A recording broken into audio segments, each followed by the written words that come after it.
Ruby Gilbert was born on November 22, 1930 in Vancouver, British Columbia to Stanko and Tinka Kimpinoff. She was the youngest of 3 children, including sisters Melaine and Yvonne. After teaching for several years, she is currently retired. Ruby, tell us a little bit about why your family decided to immigrate to Canada.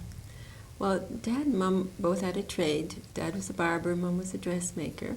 And they said that in those days they had posters around making Canada seem so wonderful to come to, and the land of opportunity. They had posters in post offices and public buildings. And so they just decided that they would move. And they had the money. With that, each having a trade, they had their money to come. So, but Dad did come first to try it out in 1926. And in those days, you weren't given a choice at what you had to work at. He was put on the farm for the first couple of years and did farming, and then worked on highways, built highways. And finally, in 1929, he was able to buy a barber shop and go back to his trade. Mother came in 1928 with my sister Melaine. And in 1929, my sister Yvonne was born. This is in Regina.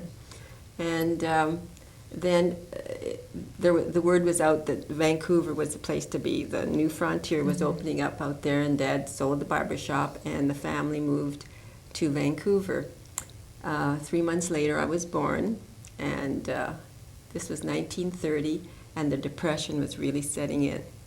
So the family, my dad had an ultimatum either to be deported because work was very scarce, or move back to Regina, Saskatchewan. So Dad had to jump the freight. In those days, we called them hobos to get back because he just didn't have the money. And when he got back, he was fortunate. He was able to borrow money for us to come back by train, and also get his barbershop back because the man had faulted on his payment. And so Dad was able to, with borrowed money, get back into his barbershop. And then, of course, the Depression was really coming on strong. But we were a little bit different because with Dad and his haircuts at 25 cents each, Oh my gosh. there were always people that needed haircuts.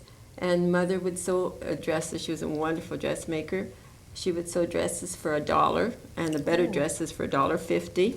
So we never felt the Depression. We always had plenty of good food and beautiful clothes, and it was just good times for us. We don't remember the Depression really as being a hard time for us.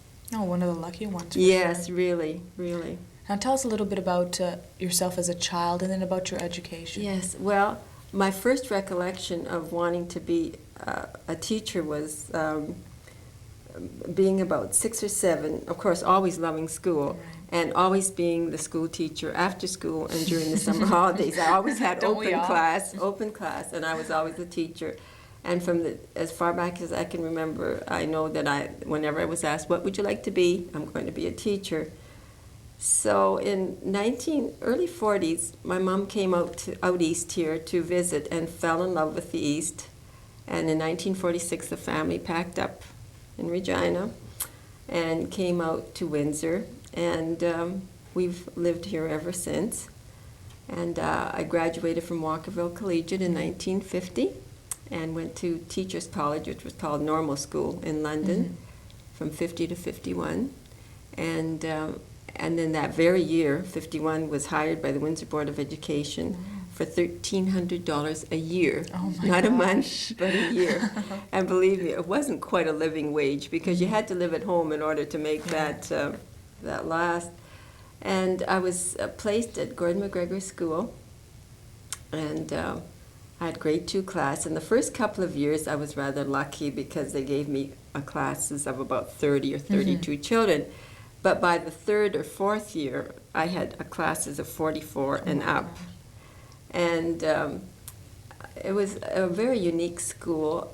There were many ethnic people, many ethnic children.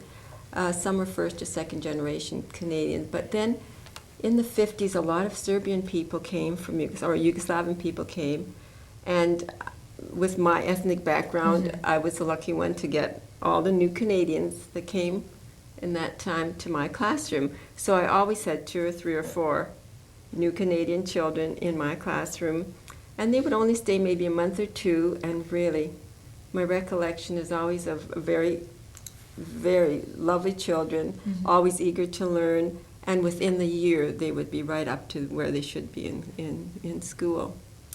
And I was married in '54. I was still at Gordon McGregor School. And then I took my first retirement in '56. Decided I was going to start having children, so that's what happened. I had Paul in '57, our son Neil in '59, Nancy in '61, and Linda in '68. And then in '61, they called me to start supply teaching. So this was just wonderful, because in those days you didn't really need 2 salaries to have a family. And my husband is an engineer, and so I was able to do as much supply work as I wanted to, but if the children were sick, I was home with them. And so that continued for the next 30 years. I was a substitute.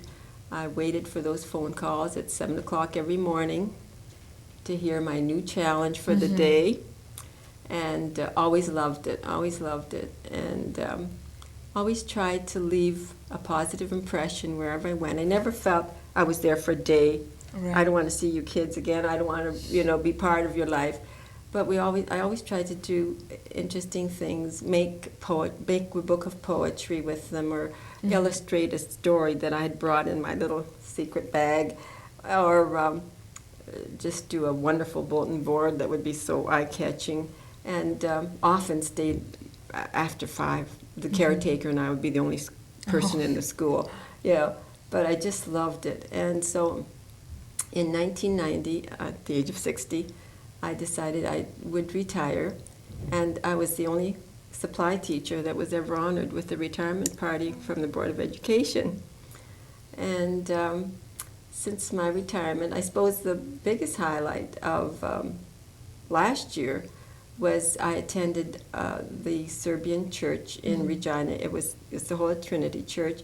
It has celebrated its 75th anniversary. It is the oldest Serbian church in Canada. I was baptized there and spent the first 15 years of my life there. And